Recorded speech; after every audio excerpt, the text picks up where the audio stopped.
La città di Sora ha celebrato presso l'Auditorium Cesare Baronio il 12° anniversario della scomparsa del maresciallo capo Luca Polsinelli. Alla presenza di numerose autorità militari, civili, associazioni combattentistiche e d'arma e dei ragazzi delle scuole che hanno partecipato alla 11ª edizione del concorso Luca Polsinelli Pensieri, colori e note per raccontare la pace. La commemorazione è stata organizzata dal Comune di Sora con la collaborazione dell'Associazione Nazionale Alpini Gruppo di Sora. Sicuramente la pace, il sacrificio di Luca era improntato su valori che devono essere valori che caratterizzano il percorso dei più piccoli ma anche dei più grandi, nel rispetto dei diritti della Costituzione, garantiti dalla Costituzione, e alla ricerca sempre di quei valori che fondano la nostra società. Il nostro gruppo ha sempre supportato il Comune di Sora per questo evento. Noi ci teniamo tanto e tutti gli alpini dell'Abruzzo, ma in particolare noi perché diciamo così siamo di parte. Però noi non ci stancheremo mai di fare questi eventi perché ogni anno cerchiamo di fare sempre qualche cosa in più, nei limiti del possibile naturalmente. Dopo i saluti istituzionali del primo cittadino, hanno preso la parola i rappresentanti militari del Corpo degli Alpini presenti. Legata alla cerimonia di commemorazione di Luca Polsinelli, il concorso a lui dedicato, a cui partecipano tutte le scuole di ogni ordine e grado con lavori letterari e grafici particolarmente toccanti. Quest'anno sono pervenuti molti più elaborati rispetto agli anni passati.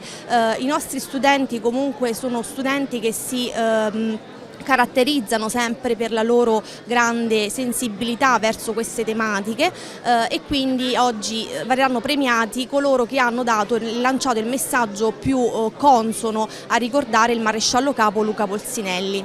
Arduo il lavoro della giuria di qualità che deve assegnare i premi. Il lavoro andrebbe premiato e sostanzialmente lo è per il fatto stesso di aver contribuito in qualche modo partecipando ad arricchire il contesto. I valori con cui Luca è stato spinto ad andare a fare queste scelte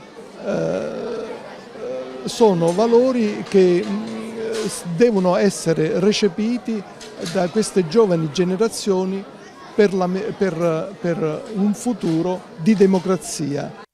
I premi sono stati assegnati per le scuole primarie all'elaborato Give Peace a Chance, terzo istituto comprensivo, scuola primaria Achille Lauri per la classe quarta A. Il primo premio per la giuria ed il premio Famiglia Polsinelli all'elaborato per Te Luca, del terzo istituto comprensivo, scuola primaria Achille Lauri, classi quarta A e quarta B. Per le scuole secondarie di primo grado, il primo premio ex equo è andato a Lacerazioni, del primo istituto comprensivo, scuola Rosati, classe terza A, ed a Cappelli di Pace, sempre del primo istituto comprensivo, istituto Rosati, classe terza C.